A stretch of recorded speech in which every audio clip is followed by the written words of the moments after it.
Semangat pagi untuk kelas 9. Kita berjumpa lagi pada pembelajaran seni rupa. Namun sebelumnya kita mau berdoa terlebih dahulu menurut agama dan kepercayaan masing-masing. Berdoa dimulai. Berdoa selesai. Materi kita sebelumnya melukis menggunakan aliran surrealisme. Nah, anak-anak untuk yang kelas 9, Ibu harap tugasnya dari pertemuan 7, 8, 9, 10 sudah selesai dan sudah memberikan kepada gurunya.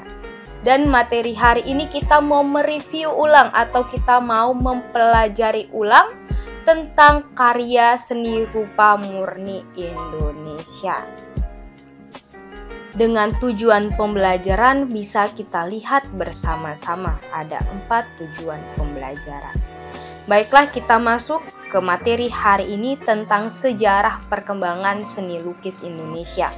Ada 4 tahapan ataupun 4 periode. Yang pertama, seni lukis prasejarah Indonesia. Yang kedua, Hindu klasik Indonesia. Yang ketiga, seni lukis Islam Indonesia. Dan yang terakhir, seni lukis Indonesia Baru. Baiklah, kita mau bahas yang pertama, prasejarah Indonesia. Nah, anak-anak ingat ya, prasejarah Indonesia itu dikenal dengan manusia belum mengenal yang namanya tulisan. Mereka hanya mengenal gambar ataupun lukisan yang dibuat pada dinding-dinding gua atau karang dengan teknik aerograf, yaitu dengan menempelkan tangan di dinding gua lalu disemprotkan dengan kunyahan daun-daunan atau batu mineral berwarna. Yang kedua ada sejarah lukis Hindu klasik Indonesia. Nah, di zaman ini, zaman prasejarah sudah berakhir dan datanglah zaman sejarah karena telah ditemukan peninggalan berupa tulisan.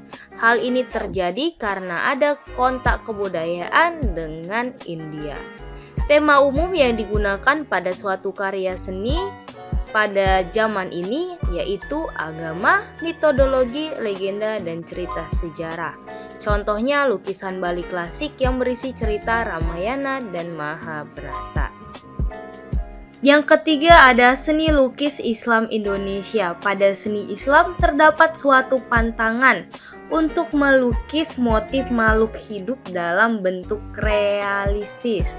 Nah, jadi dalam hal ini toleransi Islam mendukung proses kesinambungan tradisi seni rupa sebelumnya, tetapi dengan nafas baru. Contohnya itu seperti motif stilasi atau perubahan binatang dan manusia dipadukan dengan huruf Arab, dan juga penerapan elemen estetis pada masjid dan pengarangan seni kriya, lukisan, atau kaligrafi. Nah, biasanya ini identik dengan kaligrafi. Yang keempat ada seni lukis Indonesia Baru. Yang melatar belakanginya ada warisan budaya, kekuatan sejarah, yang terakhir pengaruh barat. Nah, pengaruh barat adalah kenyataan yang juga merupakan kekuatan sejarah. Masa penjajahan misalnya mengakibatkan persentuhan antara seni lukis Indonesia pada awal pembentukannya dengan seni lukis barat. Perkembangan seni lukis Indonesia Baru yaitu berasal dari persentuhan seni kolektif Indonesia dan seni modern Eropa, berjalan melalui pelukis-pelukis Eropa yang datang ke Indonesia. Pada zaman seni rupa Indonesia Baru ini terjadi beberapa perkembangan sebagai berikut.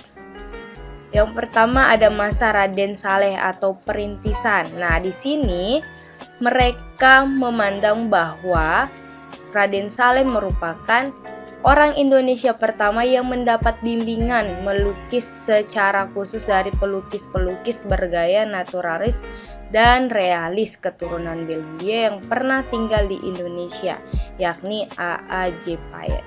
Dan Raden Saleh juga merupakan orang pertama Indonesia yang belajar seni rupa ke luar negeri, ke Eropa.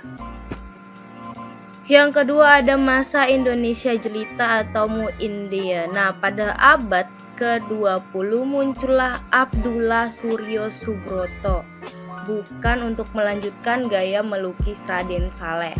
Nah, ketertarikannya terhadap dunia seni lukis yang kemudian mengantarkannya menjadi mahasiswa pada salah satu akademi kesenian di Eropa.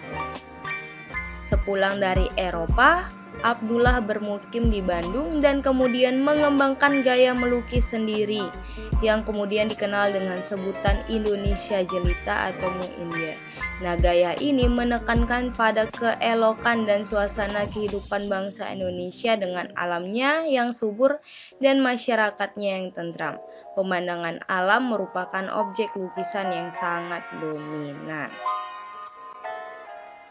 Yang ketiga ada masa cita nasional. Di sini S. Sujojono sebagai penggerak kelompok ini, dan beliau sama sekali tidak pernah belajar seni rupa ke Eropa.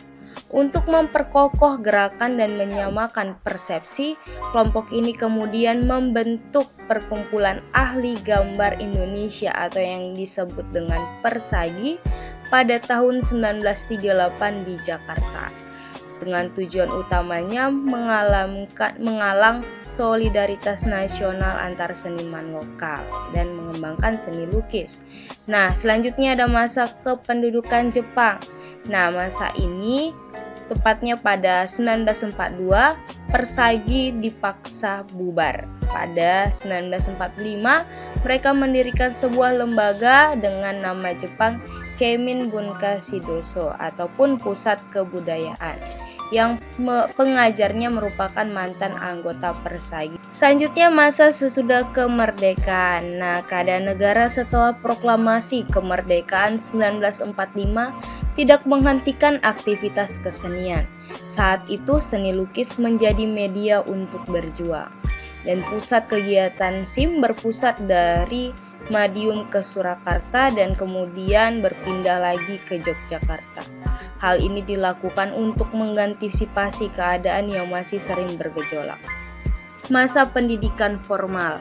Nah, setelah beberapa kejadian terjadi pada tahun 1949, RJ Katamsi dengan beberapa seniman anggota SIM, pelukis rakyat, putra dan kebudayaan Taman Siswa merintis Akademi Seni Rupa atau ASRI yang kini berubah menjadi ISI. Ada juga ITB dan ada juga Universitas Pendidikan Indonesia, dan beberapa tahun kemudian dibuka beberapa pendidikan seni rupa di berbagai universitas. Nah, masa seni lukis baru di Indonesia sejalan dengan perkembangan teknologi dan masyarakat yang mulai maju, mereka semua menampilkan corak baru dalam penerapan karyanya. Baiklah, kesimpulan kita untuk hari ini. Sejarah lukisan di Indonesia berawal dari seni lukis prasejarah Indonesia yang diketahui melalui lukisan-lukisan di dinding-dinding gua. Setelah itu muncullah seni lukis Hindu klasik di Indonesia yang dipengaruhi oleh budaya India, dan datang seni rupa Islam Indonesia yang mempunyai tantangan sendiri. Setelah itu barulah sejarah seni rupa Indonesia dimulai dengan dapat pengaruh dari Eropa dan juga dari Barat. Tugasnya bisa kalian lihat, ada 3 tugas dan kumpul tugasnya sesuai dengan jadwal. See you and good luck for examination.